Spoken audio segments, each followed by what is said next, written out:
evening, everyone. I'm broadcasting live, April 26th.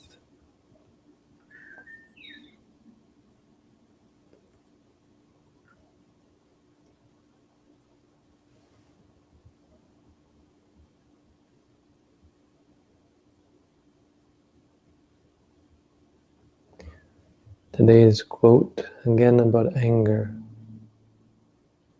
this time from the Visuddhimagga.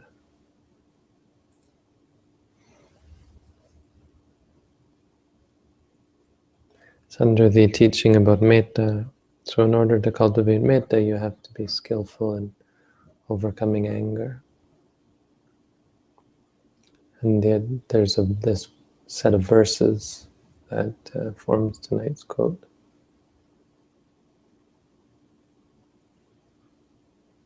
So the first stanza is, if someone hurts you,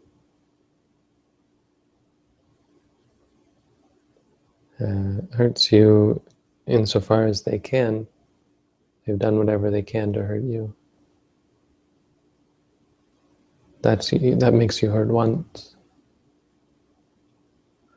You hurt because of the things that they've done.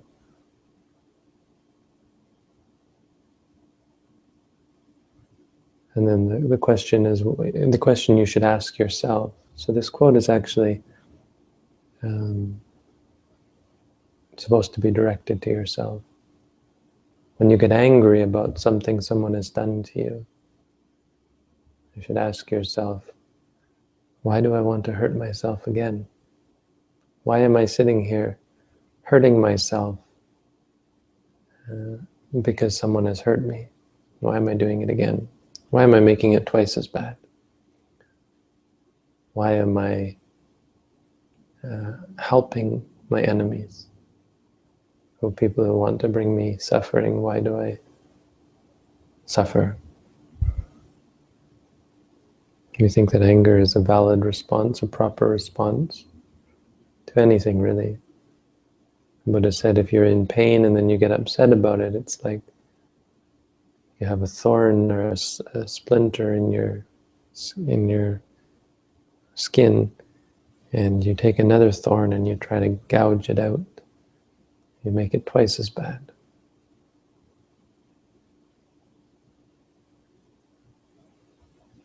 The second stanza is, in tears you left your family. They had been kind and helpful too. So why not leave your enemy the anger that brings harm to you?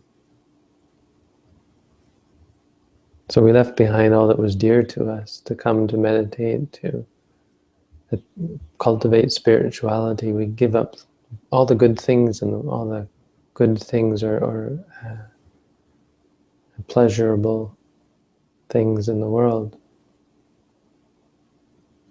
And yet we bring our enemies with us, right? Now when we get angry, why are we holding on to bad things? This is an admonishment, a self-admonishment for someone who is angry.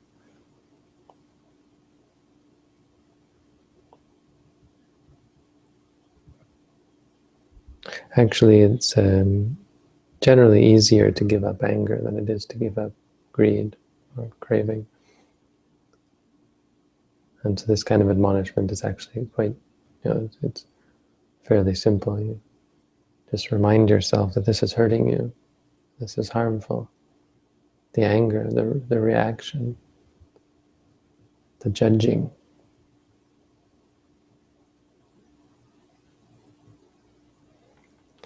This anger that you entertain, the third stanza, this anger that you entertain. And again, I'm reading actually Nyanamoli's translation, so it's a bit different from the one on our website. This anger that you entertain is gnawing at the very roots of all the virtue that you guard. Who is there such a fool as you? Anger, greed, they gnaw away at our goodness. No, they chew at it. They eat away at all the good that we've done. It gets spoiled. You can be helpful to people and charitable and kind, But you can be, then you're angry one time and you lose your reputation as a good person. And it inflames your mind and it prevents you from enjoying the peace and happiness that come from goodness.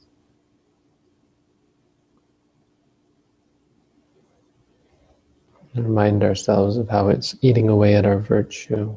It's making us more coarse. It helps us to give up the inclination to be angry, to get angry. And the next stanza, another does ignoble deeds, so you are angry. How is this? Do you then want to copy too the sort of acts that he commits?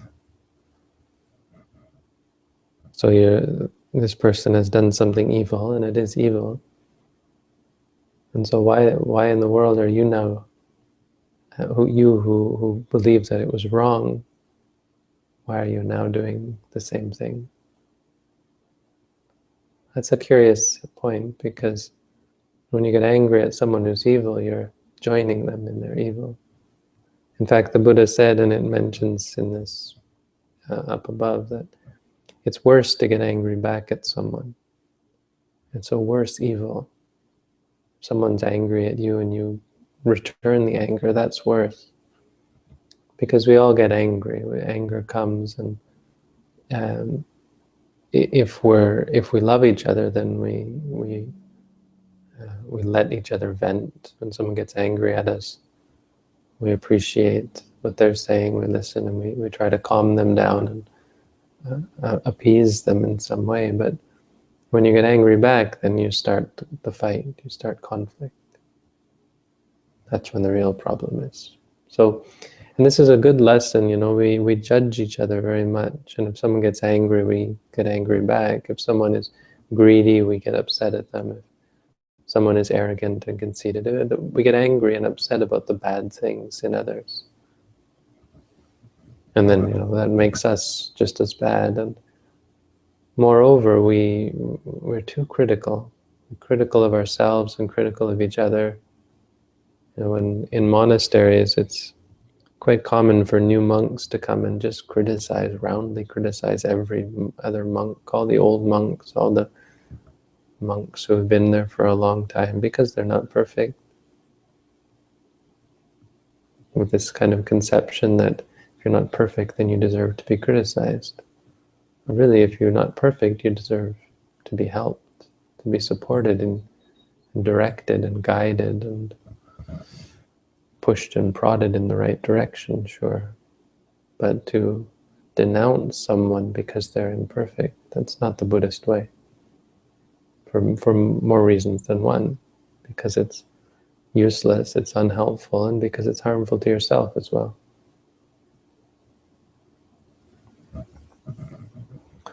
The next stanza just says that when you get angry at something someone has done, you do what they would have you do. They want you to suffer, and well, bingo, you're suffering. And that's key, because really other people can't make us suffer. They can hit you, they can denounce you, they can scold you, they can insult you, but they can't make you suffer. They can't make your mind suffer. They can't make you get angry. I mean, it depends, how you look at it, but the point, it's possible to be free from anger, no matter what someone else does. But once you get angry, that's when the suffering comes. There's no question you suffer when you're angry. You suffer when you dislike something. That's where suffering comes from.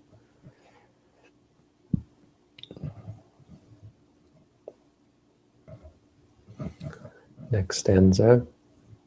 If you get angry, then maybe you make him suffer, maybe not.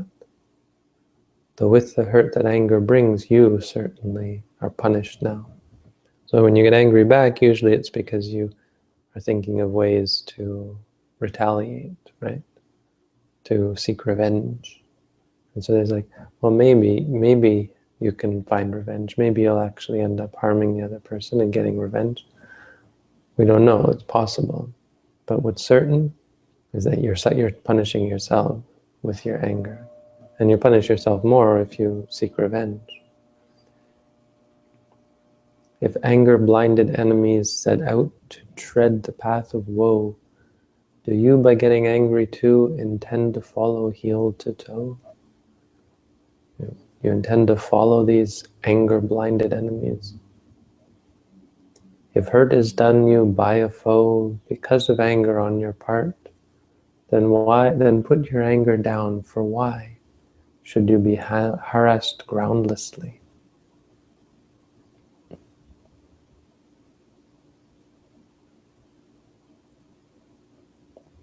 Yes. Why you aren't the one that did the evil. Why are you suffering? Someone hurts you or attacks you or criticizes you or so on. That's their problem. Why are you suffering? Since states last but a moment's time, those aggregates by which was done the odious act have ceased. So now, what is it you are angry with? This is very much in meditation. The person who we're angry at doesn't exist. The states that arose, that gave rise to the event that we're angry at, those have ceased. And we're angry at something or worried about something, or when we're attached to something, we want something. That thing is only a concept. The experiences arise and cease, and if it's a good thing, well, that good thing is not really good in any way. It just arises and ceases, comes and goes, and the same with bad things. There's no person who is our enemy. What are we angry at? What really are we angry at? What we're angry at is a memory, a thought that arises in our mind that is an echo of some past deed. And we get angry at that thought. Whom shall he hurt who seeks to hurt another in the other's absence? Your presence is the cause of hurt. Why are you angry then with him? Yes, we're angry at ourselves, actually. It's our own mind states, the thoughts that arise in our own mind. The person who did this deed, if someone sits and is very angry at another person, it's nothing to do with the other person. It's you yourself are hurting yourself. You're angry at thoughts that arise in your own mind. Nothing to do with the other person. So this is to do with anger. But more generally, it's the idea that only we can hurt ourselves. And happiness as well has to come from within. Happiness can't be based on a thing. And suffering doesn't come from things. Happiness and suffering don't come from the outside. They come from within. It's quite simple. Our state of mind determines our state of happiness, not the world around us. This is crucial. It's a specific Buddhist doctrine that happiness and suffering come from the mind. This is clear. So a big part of our practice is learning to be objective and to see the experiences that come from external, or that come from the body and the mind.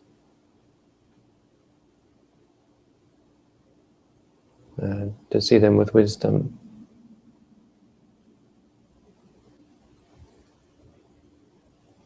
To cultivate a relationship with experience that is free from likes and dislikes. To be objective and to see things as they are, because when you do, there's not intrinsic likability or dislikability, attractiveness or unattractiveness. It's not a quality of things.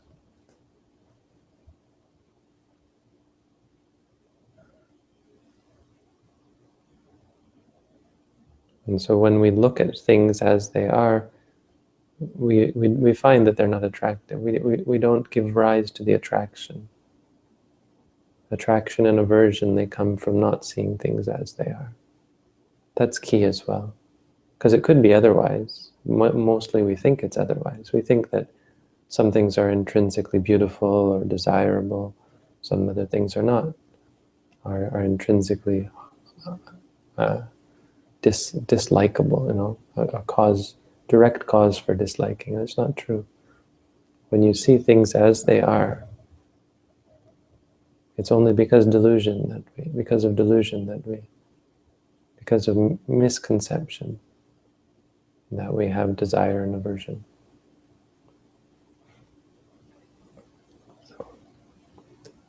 So that's our Dhamma for tonight.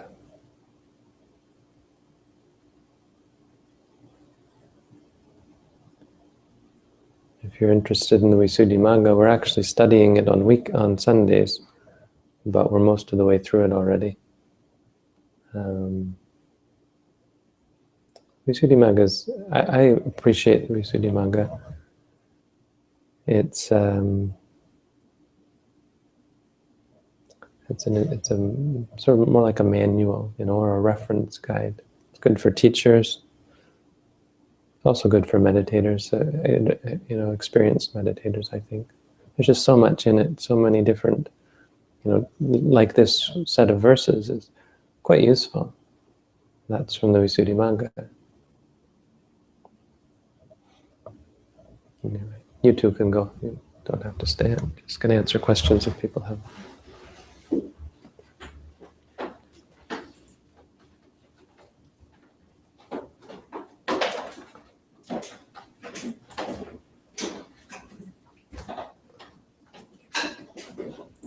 So I was in New York. The monk I was staying with in New York doesn't like the Visuddhimagga,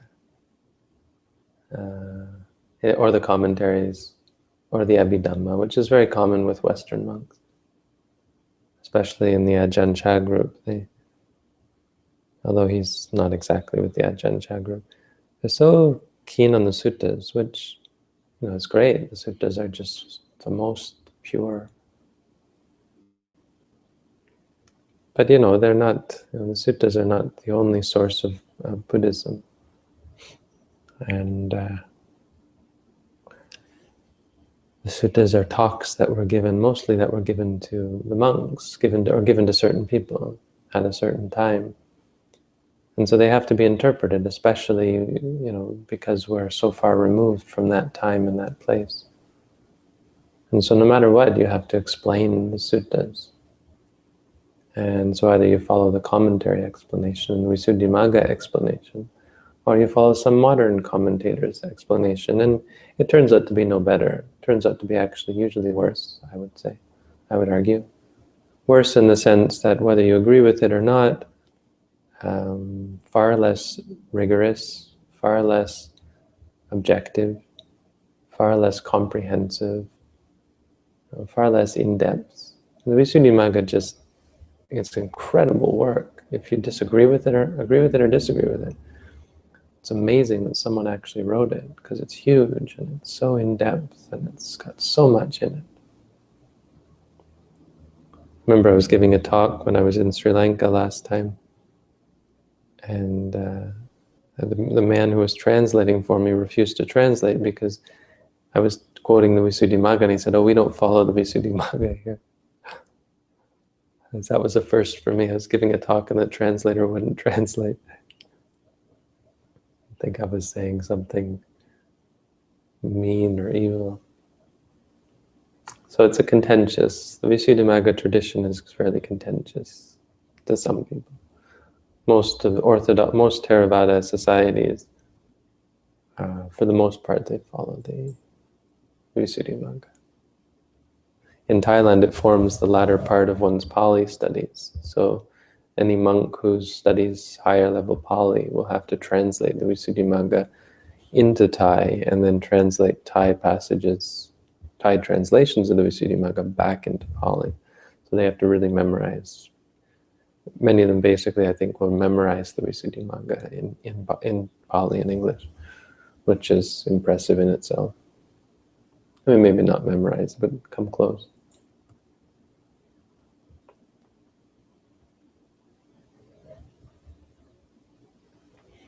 Any requirements for taking a meditation course at our center? Yeah, probably. I mean, if you're coming alone and you're under 16, I think we'd have to have a talk about that. I don't know. I would imagine having people under 16 coming and doing courses is problematic unless we talk to their parents. I think 16 is probably. And as for upper age limit, it's more to do with your health, you know. If you're able to do walking and sitting meditation for hours a day, that's fine. You know, you can sit on a chair if you have to, but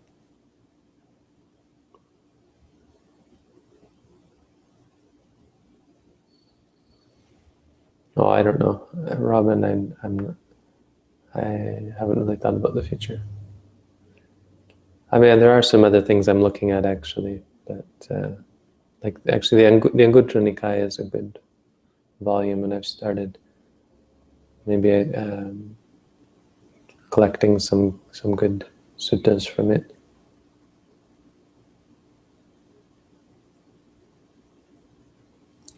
A new set of robes for my trip to Asia. You know, the funny thing about these robes, they're fairly new, right? But they came with holes in them. Like I think they were mouse-eaten or they were ripped or something. Because in my back, there's actually little holes that I probably should sew up. Not that that's here or there. But no, these are fine in Asia. It'll be a little hot, but you know, this upper robe I don't wear a lot of the time. When I'm in my room, I rarely wear this. Sometimes I just go bare chest, or sometimes I have a basic, what's called an angsa. It's just a very thin shoulder robe, shoulder cloth.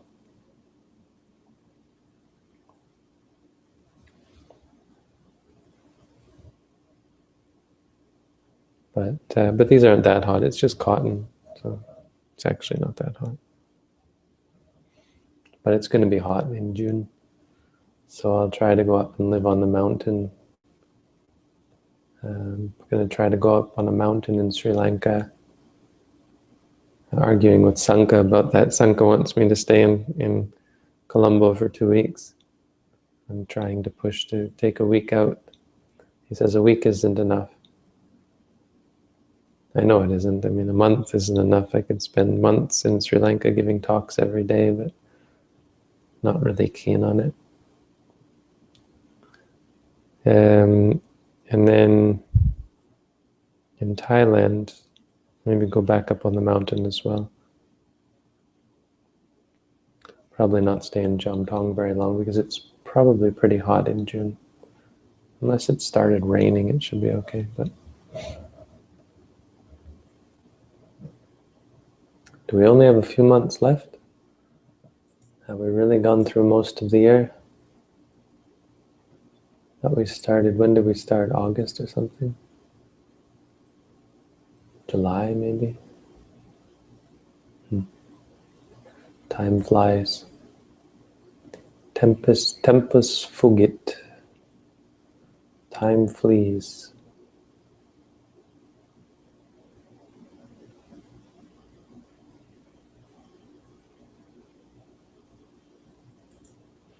Okay, anyway, good night everyone. See you all next time.